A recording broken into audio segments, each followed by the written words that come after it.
Senhor presidente, senhoras e senhores senadores. Senhor presidente, inicialmente gostaria de expressar respeito à decisão de Vossa Excelência, mas desde logo dizer que ela quase que revoga a Constituição da República. Com todo respeito à vossa decisão. E por que isso? Como é possível um regimento interno do Senado da República, por mais que seja um regimento respeitável, senhor presidente, mas o regimento interno é uma norma de quinto escalão combinado em relação à Constituição da República. A Constituição da República oferta 3 requisitos necessários para a constituição de uma comissão parlamentar de inquérito. Estes 3 requisitos estão presentes. Se os 3 requisitos estão presentes, não cabe ao regimento interno de uma casa legislativa dizer que a CPI não pode ser instalada e Vossa Excelência determinar a remessa de ofício à Comissão de Constituição e Justiça. Nós estamos aqui inviabilizando a vontade da Constituição, que aliás é a vontade do povo brasileiro, através de uma norma de quinto escalão, que é um regimento interno desta casa. Com todo respeito ao regimento interno do Senado da República, nós não podemos criar outros requisitos através de regimento. Eu quero me associar às palavras do senador Rodrigo Hollenberg, que falou agora há pouco. Nós estamos aqui, senhor presidente.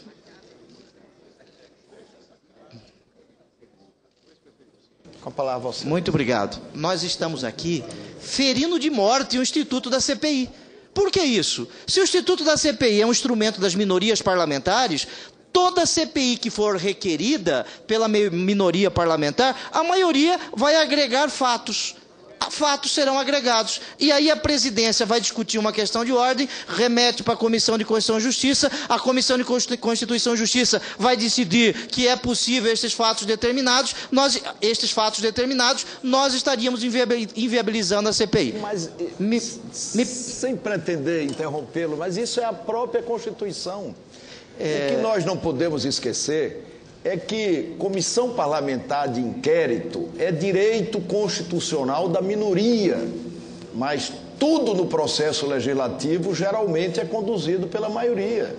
Senhor presidente. Então, o que nós estamos discutindo aqui é se pode ou não acrescer novos fatos determinados. Senhor presidente. E o Supremo Tribunal Federal já pacificou essa matéria, não há discussão com relação a isso. O senhor está coberto de razão. Eu conheço todas as decisões do Supremo, desde a do Paulo Brossard, de 1994.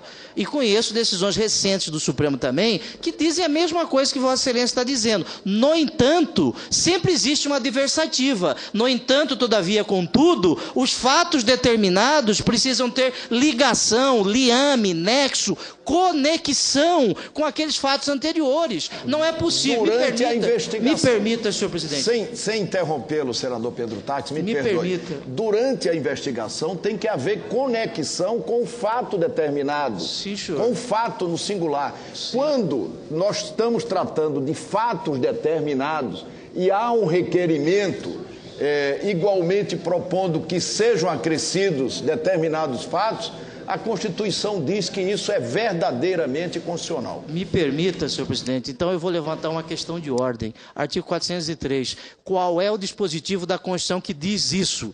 Se a Constituição só fala em comissão parlamentar de inquérito, no artigo 58, parágrafo 3º. Qual é o dispositivo da Constituição que traz essa interpretação de Vossa Excelência? Isso já foi respondido na própria questão de ordem. Na questão de ordem, Vossa Excelência não respondeu isso. Eu vou distribuir a resposta da questão de ordem. Aliás, já está distribuído. Tá aqui. Então, eu vou, me permita continuar, senhor presidente, e termino. A Constituição em nenhum momento diz isso. Porque a Constituição não precisa dizer o que as pessoas devem entender. Agora, quem não quer entender o que a Constituição diz, aí é outra coisa. O artigo 58 da Constituição, parágrafo 3º, fala fato determinado. E por óbvio, por lógico, nós não podemos misturar avestruz com lobisomem, porque os fatos aqui são diferentes. Fato determinado precisa ter uma conexão, e esta conexão não existe entre Petrobras e metrô. Nós precisamos investigar, sim, a questão do metrô de São Paulo, a questão do metrô do Distrito Federal, seja o metrô que for, precisamos investigar, porque existem recursos federais. Agora, nesta CPI, misturar Petrobras com metrô, com todo respeito e, mais uma vez, expressando respeito à vossa decisão. O regimento interno desta Casa está inviabilizando a Constituição da República. A lei fundamental da República, que foi votada pelo povo brasileiro, não pode ser inviabilizada por um regimento interno desta Casa. É um absurdo que agora nós vamos mandar para a Comissão de Constituição e Justiça e quando vai se decidir isso? 2 dias. Está escrito lá. 2 dias úteis, está escrito. Mas é possível remeter para a Comissão de Constituição e Justiça, mas nós não podemos parar, não o metrô, nós não podemos parar a CPI. Nós precisamos ler, nós precisamos constituir a CPI. Por ocasião da CPI dos bingos, o Supremo Tribunal Federal decidiu, em mandado de segurança impetrado por parlamentares que assinaram o requerimento de sua Constituição, que não cabe à presidência da Casa Legislativa discutir, a não ser os requisitos previstos no artigo 58, parágrafo 3º da Constituição. Portanto, mais uma vez expressando, já li aqui a decisão de Vossa Excelência.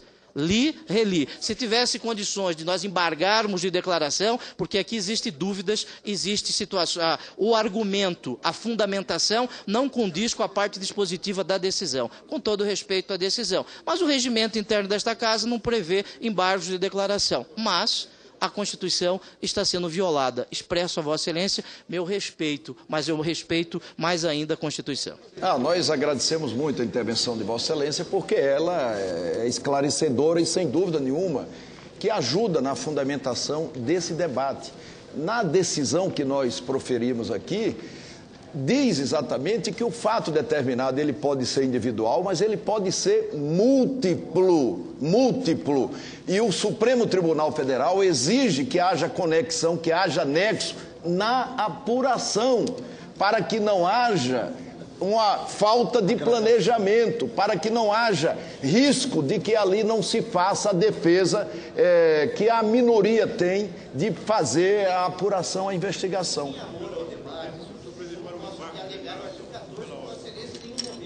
Menosprezou a minha fala. Eu não posso alegar, mas em amor ao debate, a Vossa Excelência pode ler essa decisão do Supremo, por gentileza? Eu já li.